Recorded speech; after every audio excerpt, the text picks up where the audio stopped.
Hello बच्चों, UP board PCM में आपका स्वागत है। इस वीडियो में हम सॉल्व करेंगे कक्षा 12वीं के भौतिक विज्ञान का एक मॉडल पेपर जो कि वर्ष 2025 के लिए निर्धारित है और ये मॉडल पेपर सीरीज का ये दूसरा पेपर है। एक पेपर इससे पहले भी हमने सॉल्व किया है जो कि मॉडल पेपर 1 था 2025 के लिए, और ये दूसरा पेपर है और इस पेपर को भी हम पार्ट वाइज सॉल्व करेंगे। और इससे पहले भी हमने पीछे कई वर्षों में पूछे गए प्रश्न पत्रों को हल किया है, साथ में चैप्टर वाइज न्यूमेरिकल्स को भी सॉल्व किया है जो कि प्लेलिस्ट वाइज आपको मिल जाएंगे, तो आप उन्हें भी देखते रहें और अपनी तैयारी करते रहें। तो इस मॉडल पेपर का ये पहला पार्ट है जिसमें हम सवाल नंबर 1 से लेकर के 3 तक के सभी खंड को सॉल्व करेंगे। तो आइए शुरुआत करते हैं आज के अपने इस वीडियो की। पहला सवाल है, त्रिभुज ABC एक समबाहु त्रिभुज है। त्रिभुज के प्रत्येक शीर्ष पर +Q आवेश रखा गया है। त्रिभुज के केंद्र पर विद्युत क्षेत्र की तीव्रता कितनी होगी? ये पहला सवाल है, पहले का पहला पार्ट है। सवाल नंबर 1 का पहला खंड है कि एक समबाहु त्रिभुज है ABC। यहाँ पे हम ऐसे बना लेते हैं एक रफ इमेज कि ये एक ट्रायंगल है ABC जिसकी सभी भुजाएं बराबर हैं और इसके हर एक शीर्ष पे +Q चार्ज है। इसके केंद्रक पर, तो केंद्रक कहाँ होता है? इसकी मध्य बिंदु को, भुजाओं के मध्य बिंदु को जो मिलाने वाली लाइन होती है वहीं पर इसका केंद्रक होता है। तो यहाँ पे मान लेते हैं ये इसका केंद्रक O है। तो इस बिंदु पर इन्होंने विद्युत क्षेत्र की तीव्रता कहा है। तो सिंपल सवाल है, ये जो दूरी होगी वही दूरी ये रहेगी, वही दूरी ये रहेगी, तीनों दूरियां आपस में बराबर होंगी। तो अगर दूरी बराबर है तो इन तीनों के कारण होने वाली विद्युत क्षेत्र की तीव्रताएं भी बराबर होगी, हालांकि एंगल अलग अलग होगा। जैसे इसकी वजह से यहाँ पे इस तरफ एक विद्युत क्षेत्र की तीव्रता होगी, इसको हम नाम देते हैं, मान लो ये है E या EA लिख देते हैं।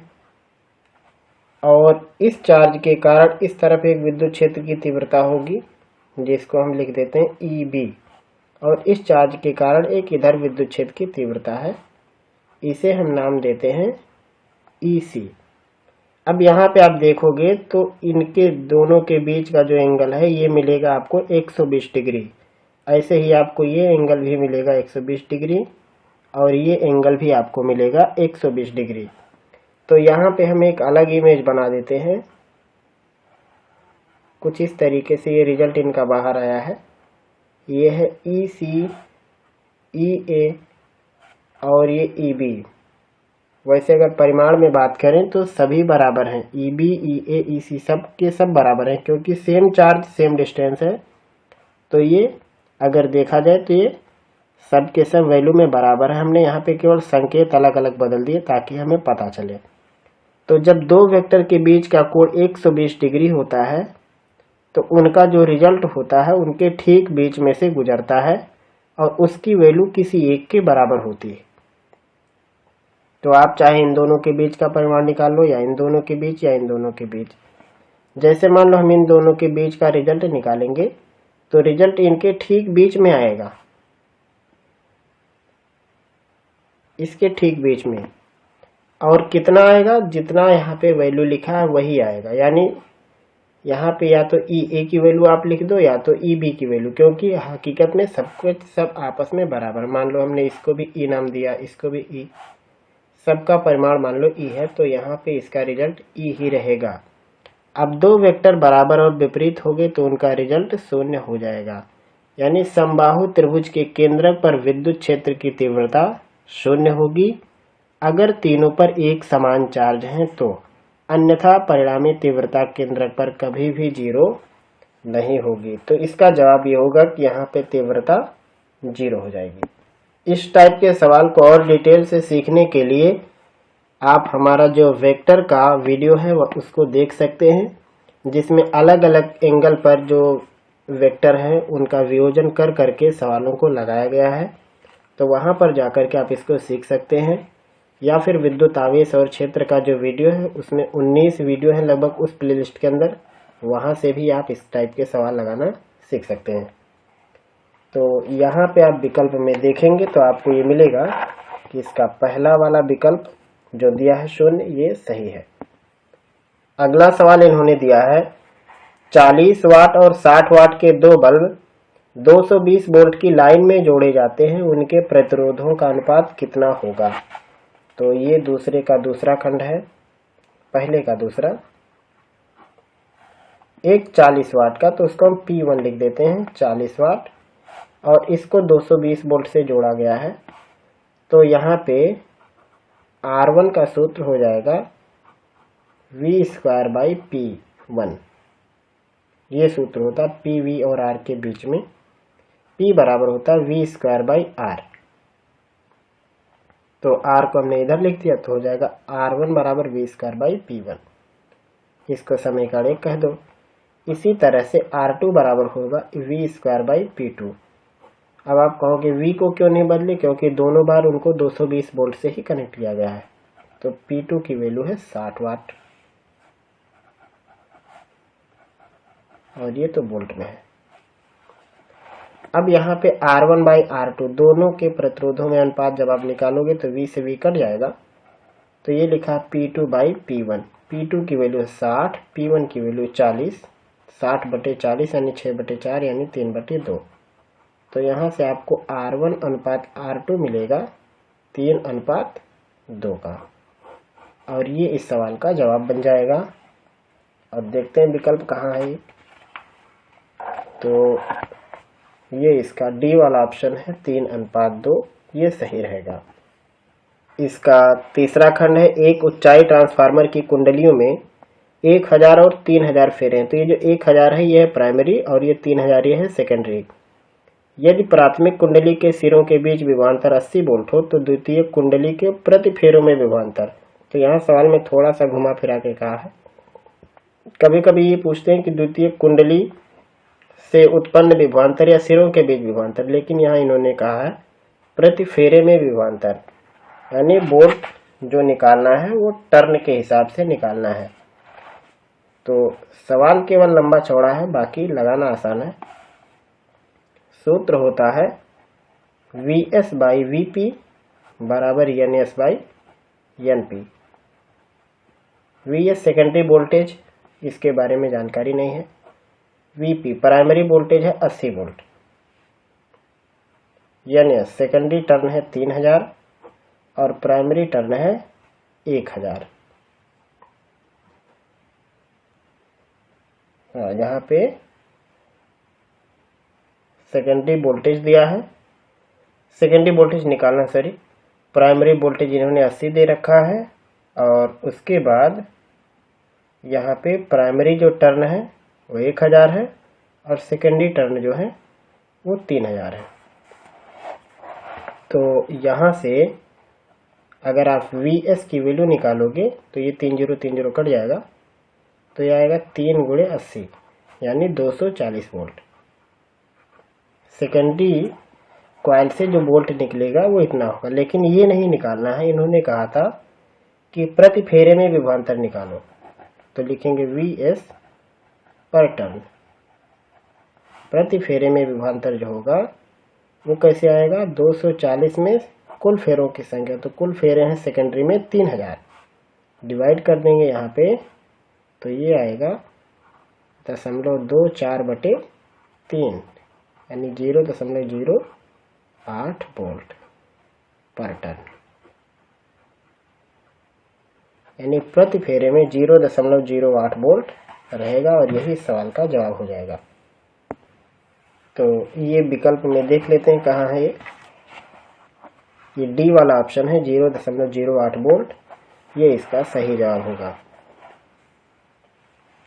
अगला है एक वस्तु को दर्पण के सम्मुख किसी दूरी पर रखने पर उस वस्तु का प्रतिबिंब सदैव सीधा और छोटा बनता है, वो दर्पण होगा। दर्पण के द्वारा वस्तु का प्रतिबिंब हमेशा सीधा और छोटा बनता है। तो ये जो दर्पण है ये दर्पण है आपका उत्तल दर्पण, क्योंकि उत्तल दर्पण हमेशा सीधा और छोटा प्रतिबिंब बनाता, चाहे वस्तु को कहीं भी रखो। एक इमेज बना के देख लेते हैं इसके बारे में। ये पहले का चौथा पार्ट है। तो उत्तल दर्पण ये है। आप वस्तु को इन्फिनिटी टू पोल कहीं पर भी रखोगे तो ये एक लाइन तो यहाँ से जाएगी, ये घूम के लगेगा कि कहाँ से जा रहा है, फोकस से, और एक को पोल से आप भेजोगे तो ये ऐसे पलटेगा। तो ये हर हाल में इनके बीच में ही बनेगा फोटो। तो ये हमेशा साइज में छोटा रहेगा और सीधा रहेगा। तो इसका जवाब ये होगा उत्तल दर्पण। और ये जो इसका बी वाला विकल्प है, ये किधर गया, ये सही है। अगला सवाल है युग्म उत्पादन के लिए गामा फोटॉन की न्यूनतम ऊर्जा। तो उसका जवाब है 1.02 मिलियन इलेक्ट्रॉन वोल्ट, जो कि इसका डी विकल्प है। उसके बाद अगला है अर्धचालकों का ताप बढ़ाने पर इनका प्रतिरोध। तो अर्धचालकों में ताप बढ़ाने पर इनका प्रतिरोध घट जाता है, इसका बी वाला विकल्प सही है। वहीं अगर चालक होते तो ताप बढ़ाने पे प्रतिरोध बढ़ जाता है।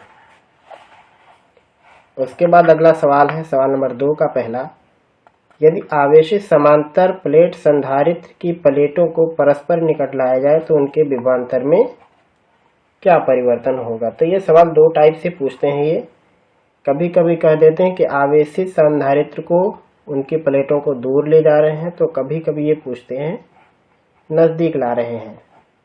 कभी कभी ये पूछते हैं विभवांतर पे क्या फर्क पड़ेगा, तो कभी धारिता पर।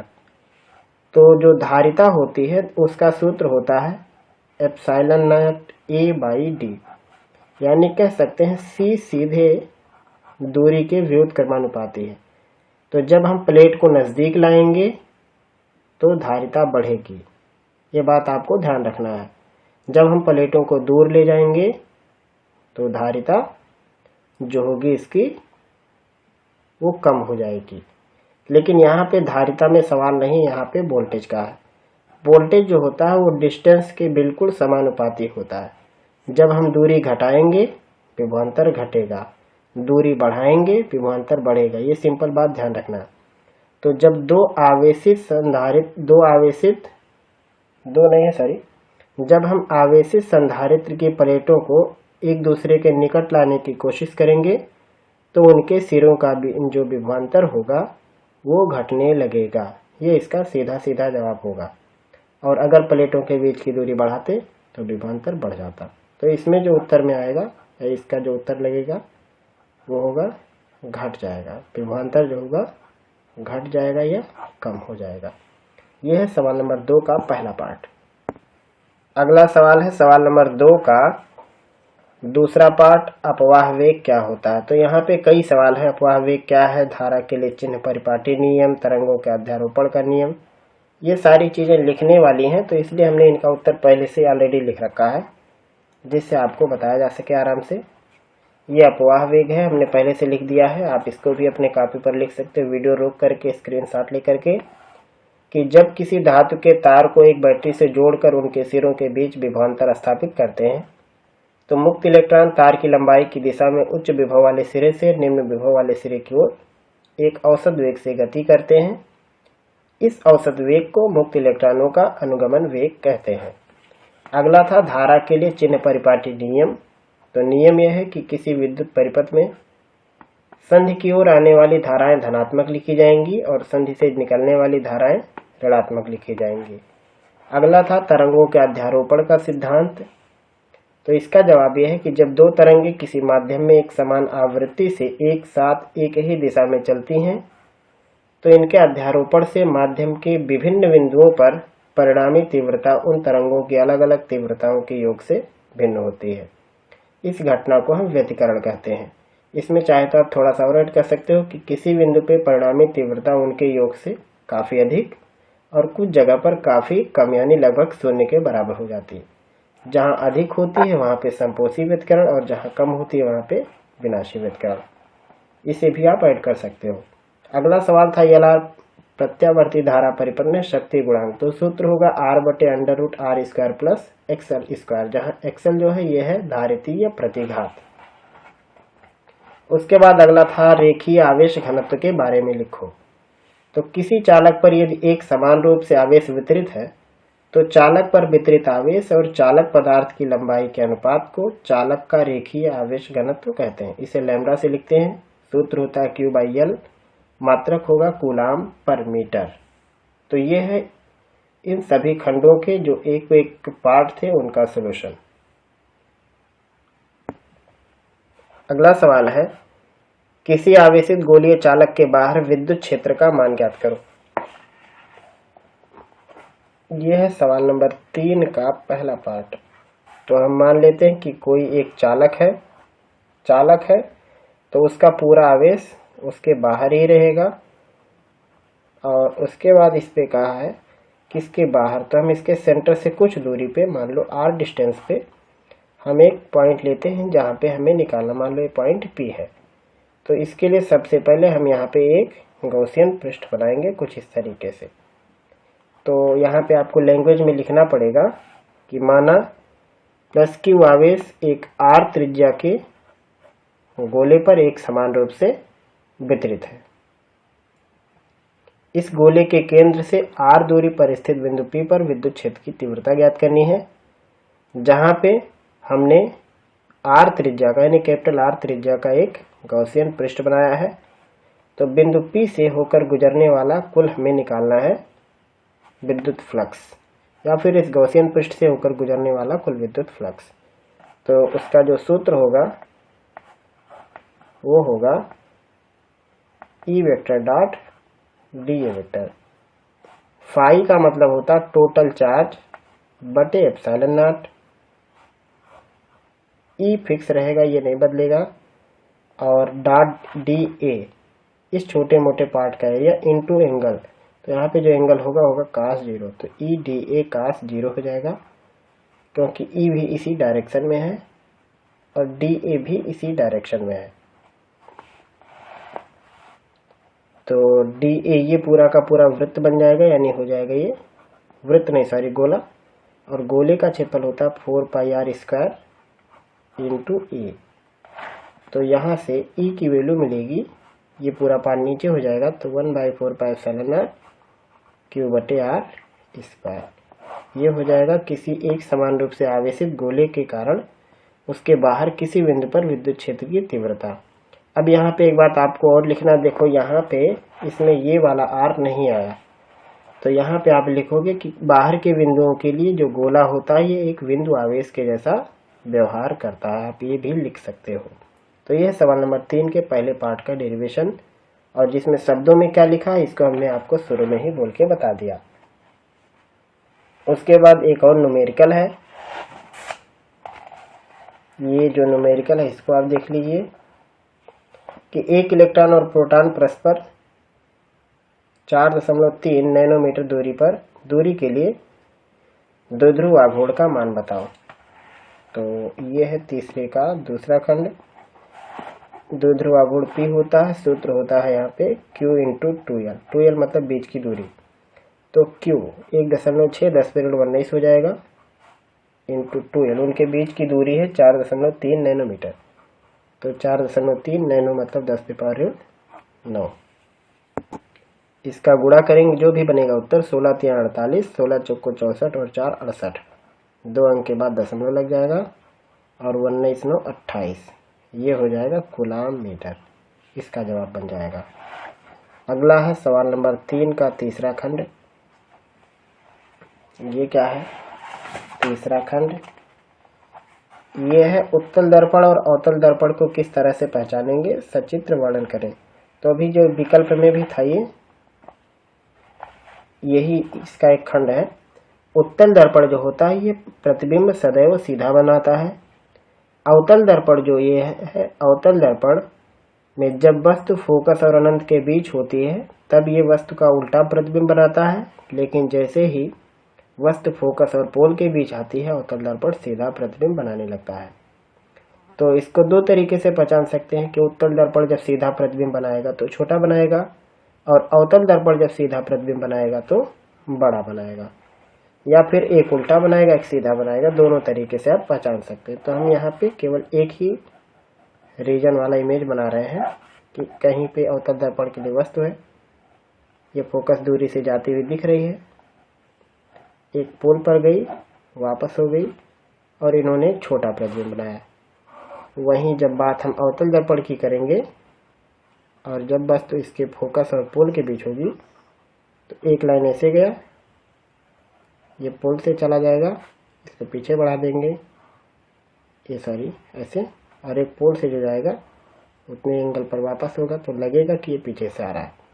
तो यहाँ पे आपको दोनों में अंतर दिख रहा होगा कि उत्तल दर्पण जब सीधा प्रतिबिंब बनाता है तो हमेशा छोटा बनाता है, लेकिन अवतल दर्पण सीधा प्रतिबिंब वस्तु से आकार में बड़ा बनाता है। तो इस तरीके से हम उसको पहचान जाएंगे।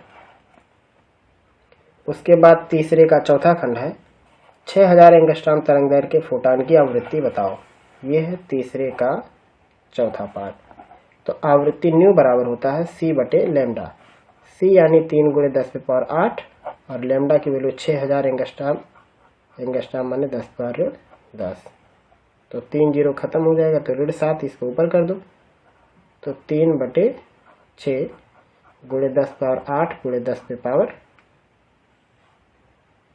यहाँ पे -7, क्योंकि ये ऋण 7 होगा ऊपर जाएगा धन हो जाएगा, 8 7 15, 3/6 यानी 0.5 × 10⁻15 हर्ट, या फिर लिख सकते हो 50 × 10⁻14 हर्ट। ये इस सवाल का जवाब हो जाएगा।